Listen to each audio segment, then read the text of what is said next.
પ્રથમ આપણે જય ઘોષ કરશું ઉદગીશ્વરે માતાજીના નામની જય બોલાવી ખોડિયાર માત કી જય સનાતન ધર્મ કી જય રામચંદ્ર ભગવાન કી જય નમઃ પાર્વતી પદે હર હર મહાદેવ ચૈતન્યમ શાશ્વતમ શાંતમ વ્યોમાતીતમ નિરંજનમ નાદબિંદુ કલાતીતમ તસ્मै શ્રી ગુરુવે નમઃ અખંડ મંડલાકારમ વ્યાપ્તમ યેન ચરાચરમ તત્પદમ દર્શિતમ યેન તસ્मै શ્રી ગુરુવે નમઃ ધ્યાનમૂલમ ગુરુર્મૂર્તિ પૂજામૂલમ ગુરુર્પદમ મંત્રમૂલમ ગુરુર્વાક્યમ મોક્ષમૂલમ ગુરુર્કૃપા।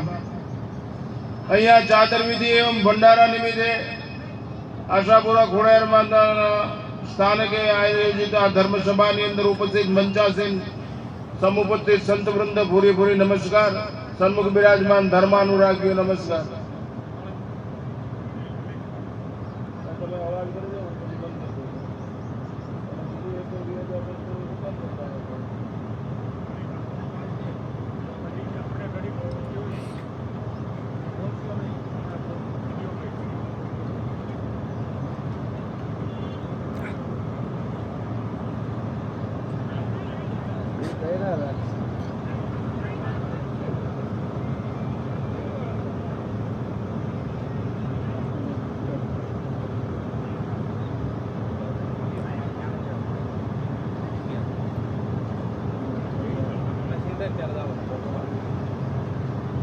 સનાતન ધર્મને બચાવવો હોય તો ચાર બાબતનું ખાસ ધ્યાન રાખવું પડશે। ધર્મ, રાષ્ટ્ર, પ્રકૃતિ અને સંસ્કૃતિને ચારને બચાવવી પડશે તો આ દેશ બચશે। તમારા મકાન, સોના, બંગલા, મોટી વીડી બધું બચાવવાથી ગધા મજૂરી થશે, કાંઈ સફળ નહીં થાવ। આ દેશના મંદિરોના ઝાલર ટોકરા ચાલુ રહે, સંતોની સાથે સત્સંગ કરતા રહ્યો, શાસ્ત્રોનું અધ્યયન કરતા રહ્યો, પરમાત્માનું સ્મરણ કરતા રહ્યો, સાદગીથી જીવન જીવતા રહ્યો। પ્રકૃતિ પ્રેમી બનો, પર્યાવરણ પ્રેમી બનો, રાષ્ટ્ર પ્રેમી બનો, ધર્મ અને સંસ્કૃતિ પ્રેમી બનશો તો આ વિરાસતને બચાવવાનો પ્રયત્ન કરો। પૈસા બચાવવાથી રાષ્ટ્ર નહીં બચે, સંપત્તિ બચાવવાથી રાષ્ટ્ર નહીં બચે, સત્તા બચાવવાથી સંસ્કાર હશે તો જ રાષ્ટ્ર બચશે। સંસ્કાર એ સંસ્કૃતિનો માપદંડ છે। જે ધર્મની અંદર સત્તા અને સંપત્તિ આવી થઈ જાય એ ધર્મ અધર્મ તરફ લઈ જાય છે, વિનાશ તરફ લઈ જાય છે, રાક્ષસી મનોવૃત્તિ તરફ લઈ જાય છે। એટલે ધર્મમાં સત્તા અને સંપત્તિ આવી થઈ જાય, ઈરાક અને અમેરિકા જેવી દશા થઈ જાય, રાક્ષસો પેદા કરે। એ પ્રેમ માર્ગ છે। શ્રેય માર્ગની અર્જુને કુરુક્ષેત્રના મેદાનમાં કીધું યશ્રેષા નિશ્ચિતમ બ્રુવિતન મે શિષ્યસ્તમ સાધિમામ તમ પ્રપન્નમ। શ્રેય માર્ગ પર જવું હોય તો, દેશને બચાવવો હોય તો આ બચાવવું પડશે। એટલા માટે વર્તમાનની અંદર તાતી જરૂર છે। તમારી યુવા પેઢીને સંતોનો સમાગમ કરાવો, એ વ્યસનથી મુક્ત થાય, ફેશનથી મુક્ત થાય। આ લવ જેહાદ, લેન્ડ જેહાદથી રાષ્ટ્ર બચી જાય, ઇકોનોમિક જેહાદથી રાષ્ટ્ર બચી જાય। તમે બચવા કરતા જેને બચાવવાથી બધું સહજ બચી જાય એને બચાવવા પ્રયત્ન કરો। દિવ્ય વિચારો જે પ્રદાન કરે છે, મંદિરો છે, સંતો છે, શાસ્ત્રો છે, સદગુરુ છે, સત્સંગ છે, કારણ કે સત્સંગથી દિવ્ય વિચારોની પ્રાપ્તિ થાય છે અને સત્સંગથી જીવન ચારિત્રવાન બને છે। ફરીવાર કહું, સત્સંગથી દિવ્ય વિચારોની પ્રાપ્તિ થાય છે અને સંતસંગથી જીવન ચારિત્રવાન બને છે। Character is the main power. ચારિત્ર મોટા મોટી શક્તિ છે। ચિત્ર ગમે એટલું વિચિત્ર પણ ચારિત્રવાન હોય તો માણસ બધા એને પગે લાગે। હનુમાનજી ગણપતિ મોઢામાં ક્યાં ઠેકાણું છે, આપણે એને પગે લાગીએ કારણ કે એની પાસે કેરેક્ટર પાવર છે, એની પાસે નશો છે। મેં સેવક રઘુપતિ બધી મોરે અસભિમાન જનુ જાય, પણ મનુષ્યની અંદર એવો દંડ નિર્ણય હોય, આ રાષ્ટ્ર મારું છે, હું સનાતન ધર્મી છું, હું સત્સંગી છું, રાષ્ટ્ર પ્રેમી છું, પ્રકૃતિ પ્રેમી છું। પ્રકૃતિ પ્રેમી બનો। ઓક્સિજન નહીં મળે તો શું કરશો? અત્યારે ગેસ મળવામાં, ઓઇલ મળવામાં આખો દેશ ચિંતિત થઈ ગયો, આખો વિશ્વ દેશ ચિંતિત થઈ ગયો। તમે કલ્પના કરો, પર્યાવરણ, વૃક્ષ પ્રેમી બનો। આજ સુધી હું ડેમમાં હતો ત્યારથી પરિચિત છું, કારણ કે આ પરગણામાં હું 56 વર્ષથી છું।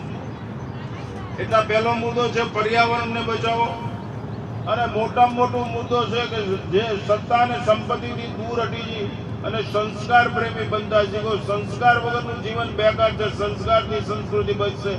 સંસ્કારથી જીવન સાકાર બને, સંસ્કાર વગરનું જીવન બેકાર છે, સંસ્કાર વગરનું જીવન બેકાર ને પાત્ર છે। સત્યમ બધા ધર્મમ ચરમ માતૃદેવો ભવ પિતૃદેવો ભવ। આ સંસ્કાર હોવા જોઈએ, મનુષ્ય ઘડાયેલો હોવો જોઈએ, મનુષ્ય કસાયેલો હોવો જોઈએ તો એનું જીવન ધન્ય મંગલમય બને। એટલા માટે સંતોનો સમાગમ કરતા શીખો, ઘરે બેસી રહ્યો તો ટીવી તમારું જીવન નહીં બનાવી શકે. મંદિરોમાં જવું જ પડશે, મંદિરોના ટોકરા વગાડવા પડશે, મંદિરોમાં ચોપાઈઓ બોલી. આ દેશની અંદર રામાયણની ચોપાઈ અને ગીતાના શ્લોક હશે ને ત્યાં સુધી આ દેશ મરશે નહીં. કોઈના બાપની તાકાત નથી કે આ દેશને મારી શકે. પણ આ જીવતું આચરણથી રહેવું જોઈએ, બકવાસથી નહીં.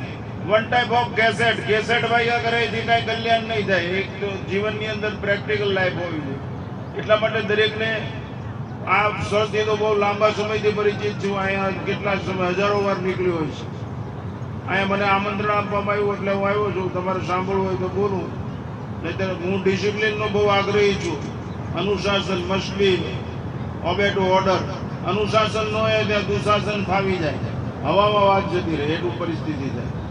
હું કઈ વેચવા નથી આવ્યો, વહેંચવા આવ્યો છું, જેથી તમારું જીવન ઉન્નત અને દિવ્ય અને ભવ્ય બને. હું કોઈ લાંબો હાથ કરવા નથી આવ્યો. સંતની ગરિમા હોવી જોઈએ. જ્યાં સત્સંગ થતો હોય ત્યાં જીવનની દિવ્યતા ઉભરાતી હોવી જોઈએ. યાદ રાખજો, સંત સમાગમ નહીં કરો, સત્સંગ નહીં કરો તો તમારું જીવન ધૂળમાં મળી જશે. એટલા માટે જે ધર્મમાં સત્તા અને સંપત્તિ આવી હોય એ ધર્મ અધર્મ તરફ, રાક્ષસી મનોવૃત્તિ બીજાનું લઈ લેવા તરફ જઈ જાય. અત્યારની પરિસ્થિતિ એવી છે. વિજ્ઞાન છે, ટેકનોલોજી છે, એની આવો વિરોધ નથી, પણ એ બધાને ક્યાં લઈ જાય છે? એટલે જે ધર્મની અંદર તત્વજ્ઞાન અને તત્વચિંતન હોય, જે ધર્મની અંદર અધ્યાત્મ હોય, તમને અંતકરણ શુદ્ધિ તરફ, ઈષ્ટ તરફ લઈ જાય, ભગવાન તરફ લઈ જાય. પોઝિટિવ એટીટ્યુડ એ પ્રાણી માત્રના ભલા તરફ લઈ જાય. યશ્રેય છે નિશ્ચિત્રમ ભુવિતરન મે શિષ્યત્યમ સાતિમામ તમ પ્રપન્નમ. એમ અર્જુનને કીધું કે મારું નક્કી કલ્યાણ હોય કરો, એ શ્રેય માર્ગની અપેક્ષા રાખીએ. ને એમ આ ધર્મ છે, સનાતન ધર્મ એ શ્રેય માર્ગ વાળો છે. એમાં સત્તા અને સંપત્તિ આવી નથી, સત્તા અને સંપત્તિ સહાયક હોય. આ 2019-20 થી સત્તા અને સંપત્તિ સહાયક છે તો સંસ્કારની પ્રધાનતા વાળું રામ મંદિર થયું, કૃષ્ણ મંદિર થઈ જશે, ઉજ્જૈનનું થયું, અંબાજીનું થયું. આ બધા શું થયું? આ બધા ધર્મ તરફ અભિમુખ થશું તો જ બોલ્ડ લાઈફ જીવી શકશું. કટ્ટરવાદ તો જ આવશે, જ્ઞાતિવાદ નહીં, જાતિવાદ નહીં, રાષ્ટ્રવાદ. આ દેશ મારો જ, હું આ દેશ માટે જ. ન ઇદમ બાબા ઇદમ રાષ્ટ્ર. હું 7 વર્ષનો હતો ત્યારથી RSS ના સંસ્કાર છે મારામાં. હું 77 વર્ષનો છું અત્યારે તમારી સમય. કટ્ટર રાષ્ટ્રવાદી. મને ચીચોડામાં નાખો તો રાષ્ટ્ર રાષ્ટ્ર રાષ્ટ્ર એમ જ હંભળાય, બીજું કાંઈ નહીં. એવું અમે ધાવીને મોટા થયા છે. એવો દેશ પ્રેમ. પૈસાની કોઈ બીમારી નથી, ખુમારીથી જીવી છે. ભૂખ્યું રહેવાની તૈયારી છે, આકાશ નીચે જીવવાની તૈયારી છે, પૃથ્વી ઉપર રખડીને જીવવાની તૈયારી છે. પણ આ દેશ મારો છે, એ બદલાવાની કોઈ દિવસ તૈયારી છે નહીં. ગીતા મારી છે, રામાયણ મારી, મારી ઓળખાણ રામ છે, મારી ઓળખાણ કૃષ્ણ છે, મારી ઓળખાણ વેદો છે, મારી ઓળખાણ હિમાલય ગિરનાર આબુ છે, મારી ઓળખાણ ગંગા યમુના છે, મારી ઓળખાણ વૃક્ષો છે, મારી ઓળખાણ સંતો છે, મારી ઓળખાણ શાસ્ત્રો છે. આવી જીવનની ગરિમા હોય. આવા ગૌરવ વાળું જીવન જીવું. સંતો એવું જીવન. ભલે એક વાર રામ બોલે, એ ઝૂંપડીમાં બેઠો બેઠો એક જ વાર રામ બોલે તો એનું કામ થઈ જાય. આપણે સતનામ તરફ લઈ જાય, સત્કર્મ તરફ લઈ જાય. સાધુમાં એટલી જ બધી તાકાત હોય. સંત વસંત લાવી દે, સંત અનંતનું દર્શન કરાવી દે, સંત અંતમાંથી મુક્ત કરી દે, સંત ભગવંત મિલાવી દે, સંત તાગ લાવી દે, સંત બાગ બનાવી દે, સંત અનુરાગ જન્માવી દે. સંતમાં તાકાત. એના કપડા તરફ ન જોવું, એની આકૃતિ તરફ ન જોવું, એની વૃત્તિ તરફ જોવું. એનો વૃત્તિ પ્રવાહ પોઝિટિવ છે એ તરફ જોવું છે. તો જેની વૃત્તિ સારી છે એ પ્રાણી માત્રનું ભલું. એટલે જ આ દેશનો ઋષિ એમ કે છે, કુંડા બાંધો પક્ષીઓ પાણી પીશે, ચણ ખાશે, ગાયને નીણ નાખો. અરે આ દેશની અંદર સર્પની પૂજા થાય, આ દેશમાં બોરડીની પૂજા થાય. આટલો બધો હકારાત્મક વિચાર વાળો દેશ છે. હું એકવાર ગોંડલથી રીબડાથી આવતો હતો અને ગઢડાથી જવાનો હતો બોટાદ. મારી પાછળ એક મૂછું વાળો ભાઈ બેઠેલો. ત્યાં નજીક આવતા હતા ત્યાં એક ભાઈ મોઢામાં બીડીને ઠોઠું ને હાથમાં સ્લીપર ને પાણો લાકડી ને ઢોરા માલ સારતો હોય છે, તેને તગડતો હોય છે. તે મારી ગાડી ઓળખે, કાંઈ વિચારે પેલા મારી ગાડી એની પાસે નીકળી કે નમો નારાયણ બાપુ, નમો નારાયણ. તે મારી પાછળ બેઠેલો કેવીનો છે કે હાલો મોઢામાં બીડીને ઠોઠું. મેં કીધું વાલા એ બધું ભૂલીને નમો નારાયણ બોલ્યો ને યાદ રાખીને એટલે બધું જીવનની અંદર મસ્ત બની જાય. હલકું જીવન બદલે હળવું જીવન જીવાય. દૂધ ગરમ કરો તો મલાઈ ઉપર આવતી રહે ને એને ગુણવત્તાના એને ચેક ન ચડાવવો પડે. એમ આપણી ગુણવત્તા વધે તો આપણું ઈશ્વર તરફ આપણું અનુશાસન વધી જાય, તો આપણું કલ્યાણ થઈ જાય. એટલા માટે શ્રેય માર્ગ, યશ્રેય શાનિજ્ય, શ્રેય માર્ગ તરફ જવા પ્રયત્ન કરો. શ્રેય માર્ગ તરફ જશો તો આપણું કલ્યાણ થશે. આ દેશ શ્રેય માર્ગ તરફ. એક ચકલાને બચાવવા માટે તેને માણસ 1 કલાક આ આપી દે છે. એક ગાયને બચાવવા માટે આ દેશના રાજાઓ જો તમે, કેટલા બધા ક્ષત્રિયો જો, એક પશુ પંક્ષીઓને બચાવવા માટે ઓલા સિંહની દશરાન જો તમે.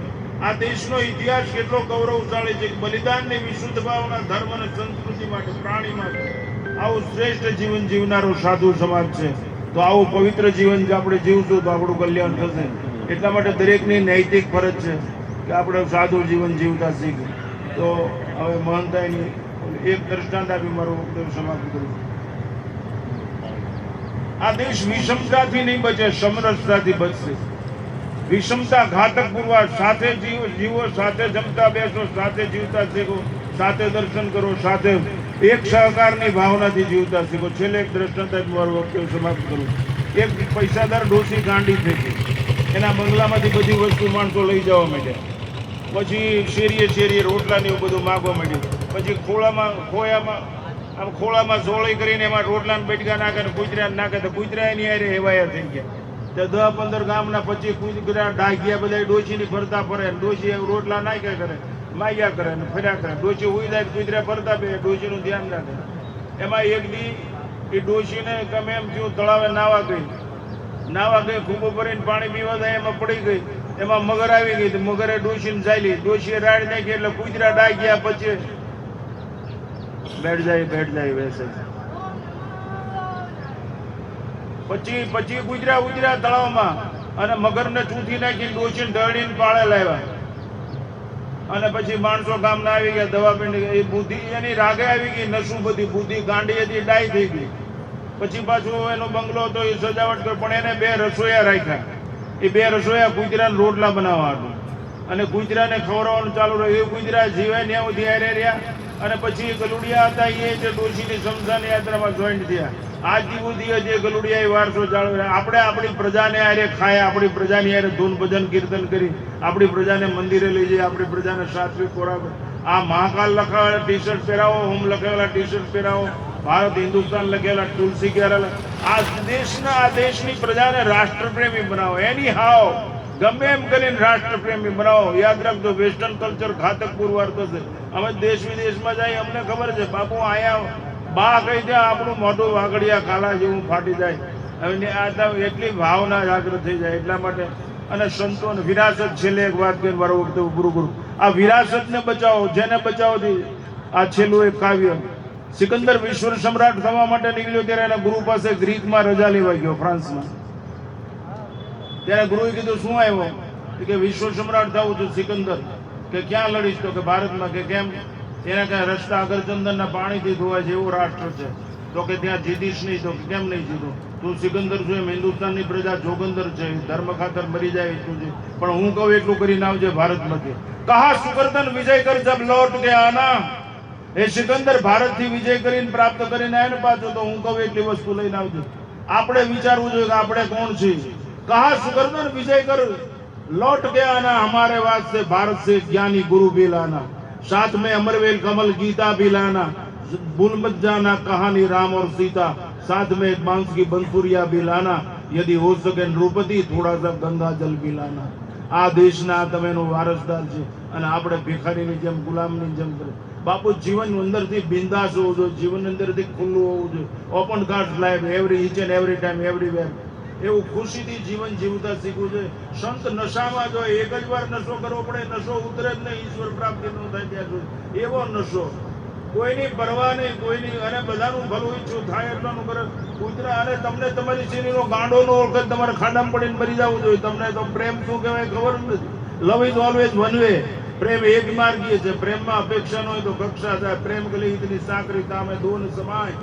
એવો પ્રેમ હોવો જોઈએ, નિખાલસ નિર્વ્યાજ. હવે આ દાદર વિધિ થાય છે. રામચંદ્ર ભગવાન કી જય.